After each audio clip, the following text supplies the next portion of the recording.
suis Philippe Blondel. Je suis un photographe franco-allemand basé au Canada. Et depuis les dernières années, je voyage principalement en Afrique de l'Ouest. Et je fais aussi quelques reportages au nord du Canada. Et j'ai rejoint le collectif en septembre 2022. Ouais, alors un de mes sujets de prédilection, ça serait la jeunesse en général. Depuis un an maintenant, j'ai entrepris plusieurs projets au long cours sur la jeunesse sahélienne et tous les enjeux politiques et sociaux qu'il y a justement principalement au Mali et Burkina. Et j'ai comme ambition de continuer ces projets au long cours au Sahel justement. Alors, le reportage dans le livre que je présente, c'est planter un arbre à la fois. C'est la réalité des planteurs canadiens. Quand j'étais jeune, il m'arrivait de planter une année et puis après, je suis devenu chef d'équipe. Alors, je dirige une équipe de planteurs et je trouvais intéressant de montrer la réalité des jeunes qui reboisent la forêt canadienne. On parle souvent des déforestations et des coupes à blanc, mais jamais de l'autre côté de la médaille, justement, de ceux qui passent 10 heures par jour dans un champ à planter 2000 arbres par jour. Et je trouvais ça intéressant, justement, de montrer ce côté-là aussi. Alors, le reboisement au Canada est géré de manière gouvernementale.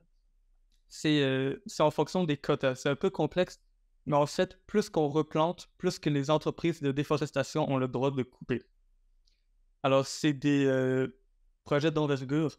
Par saison, notre équipe plante en moyenne 2 millions à 3 millions d'arbres euh, en l'espace de 3 mois. Alors, c'est quand même très intense. On est à peu près une trentaine de planteurs et on demande environ 2000 arbres par jour. Alors, on s'imagine que ça fait quand même 60 000 arbres par jour plantés à l'équipe. Alors, c'est quand même des opérations d'envergure. Et puis, ça se passe vraiment au Canada. À la grandeur du pays, nous, c'est au Québec. Mais évidemment, les essences d'arbres vont dépendre du type de sol et de la région au Canada dans laquelle tu plantes.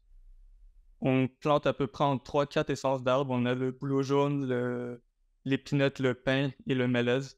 Et tout ça va dépendre des sols et des régions. Pour réaliser le reportage, ça a été le défi, justement, pour ce reportage. Parce que d'un côté, j'étais chef d'équipe, il fallait que je gère les 30 planteurs. Et en plus, j'avais comme ambition de raconter leur histoire. Et un petit détail qu'il faut savoir, c'est que les planteurs, ils sont payés à la quantité d'arbres qu'ils plantent. Alors, du moment qu'il manque d'arbres ou de terrain et qu'ils ne plantent pas, ils ne sont pas payés. Alors moi, en tant que chef d'équipe, je faisais uniquement les photos une fois que tout allait bien et que je m'étais assuré que tous les planteurs avaient des arbres justement pour leur journée. Alors, le reportage a été réalisé sur 5 années. Je faisais un peu tous les jours. J'avais toujours ma caméra sur moi, dans la voiture ou sur moi. Et puis, ouais, c'est ça. Quelques photos par-ci, par-là. Au bout de 5 années, j'ai réussi à construire ce reportage. Il y a aussi un vrai esprit d'équipe. Parce qu'on est dans un camp forestier 24 heures sur 24 pendant 10 semaines, 12 semaines. Il y a vraiment quelque chose qui se crée au fil des semaines qui est très difficile à raconter en photo. Et justement, quant à gérer aussi tout le projet. Alors, mon rapport à l'écologie est un peu partagé, surtout à travers ce reportage, parce que la réalité, évidemment, on plante des arbres pour essayer de, entre guillemets, sauver la planète, mais la réalité reste quand même qu'on plante des arbres pour que les compagnies de déforestation peuvent couper plus. Alors, ça peut être controversé.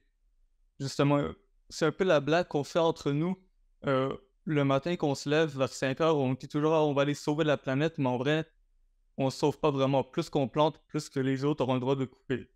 Mais après, mon rapport personnel à l'environnement et l'écologie est quand même grand. J'ai fait justement un reportage, plutôt une série artistique même, au Burkina Faso, sur l'environnement et la jeunesse burkinabé, avec un photographe local qui était exposé aussi dans un festival photo avec l'institution allemande. Alors c'est quand même un thème récurrent qui vient dans mon travail photographique.